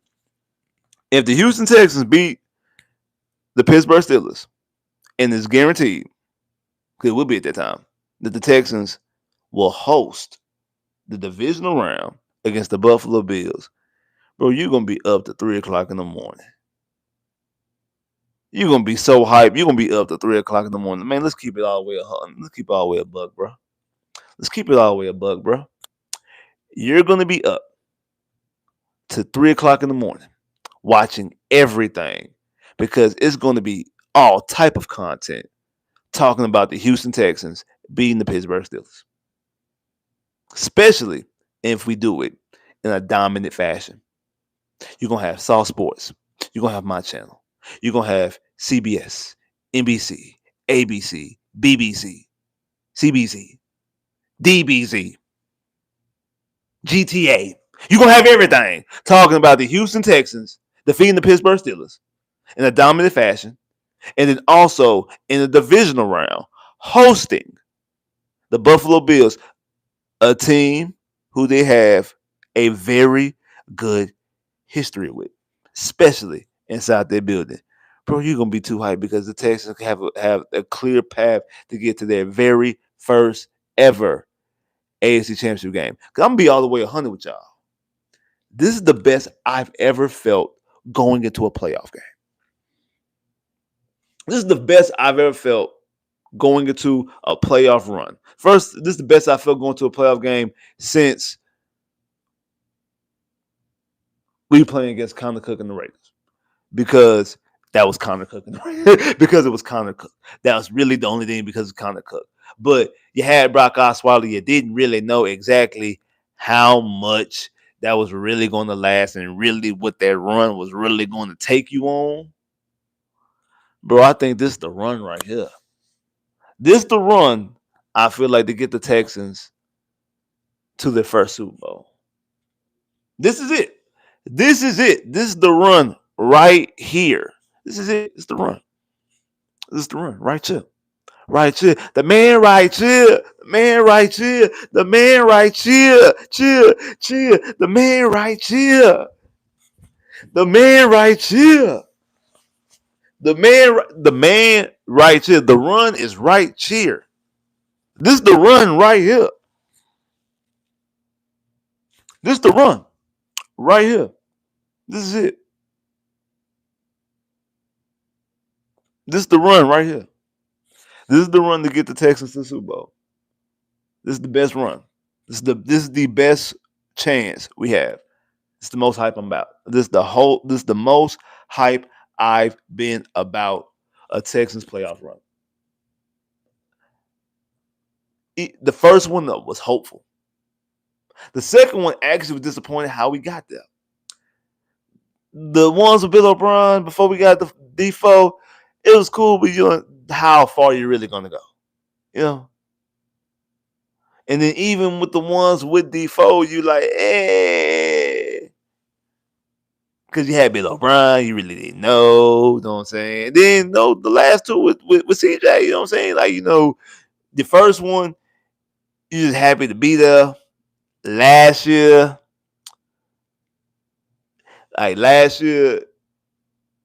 Bobby was tripping and everything like that. Even though Nick K in the office is tripping, that defense this year is phenomenal.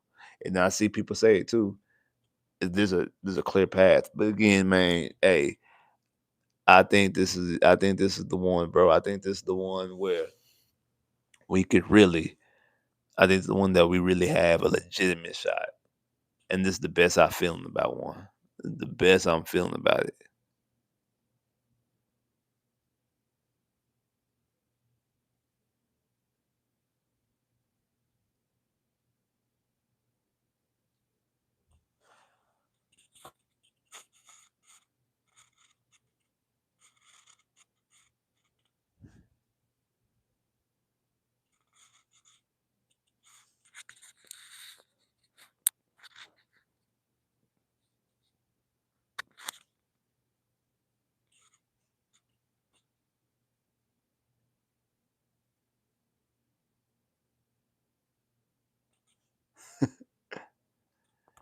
But it's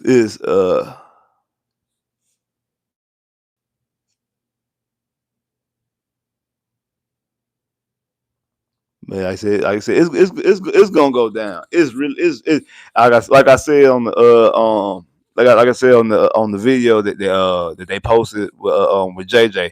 Man, it's going down like excavate. It's going down like elevators and escalators, man. It's going down like elevators and escalators on Monday. It's about to go down. It's just, it's about to go down. It's about to go down. I can't wait. Like I said to start this off, this is like the first time in history the NFL should be ashamed of this. It should be ashamed. The NFL should be ashamed. It should be ashamed of themselves. They really should. This is the first time in history that we up here as a collective in the city, we trying to rush through the weekend. We trying to hurry get back to work and get back to school just to watch the Texans play a game on Monday night. The NFL is sick, and we are just as because it's called capitalism, and we consuming it, and we're gonna shut up and do it. We're gonna shut up and watch. People gonna shut up and go to the game, spend their money, and because of that, the NFL is gonna keep raking in the dollars, keep raking in the money. And again, I know it. I know the play. Like I said, I'm not dumb. I know the play. And it's like, well, I'm gonna do it anyway. I can complain about it, but yet and still, I'm still gonna show up and watch the game. So really, why complain? You know, why even complain? Man, like, share, subscribe. If you haven't commented below, if you haven't clicked that bell, get more videos. Man, appreciate everybody that pulled up today. Make sure, I know Hunter said he might do something on Sunday to do the playoffs. So if Hunter do something, so be on the lookout for that. For Hunter to do the playoff, you know Hunter gonna go live before the game, so be on the lookout. Pull up on that. I know Hunter gonna go live after the game. Make sure you pull up on that, and then also I'm gonna go live after the game. Make sure you pull up live on that as well. So pull up on Hunter on Sunday. Pull up on Honcho before the game, pull up on Honcho after the game, and also pull up on your boy after that as well. Like, subscribe, and have a comment below. If you haven't clicked that bell, get more videos. Hey, I holla. H is up, H-Town. Hey, let's get it. Hey, let's get it. Hey, Pittsburgh, want Houston? We want Houston. You want Houston? You get Houston. You want Houston, you get Houston. Shout out to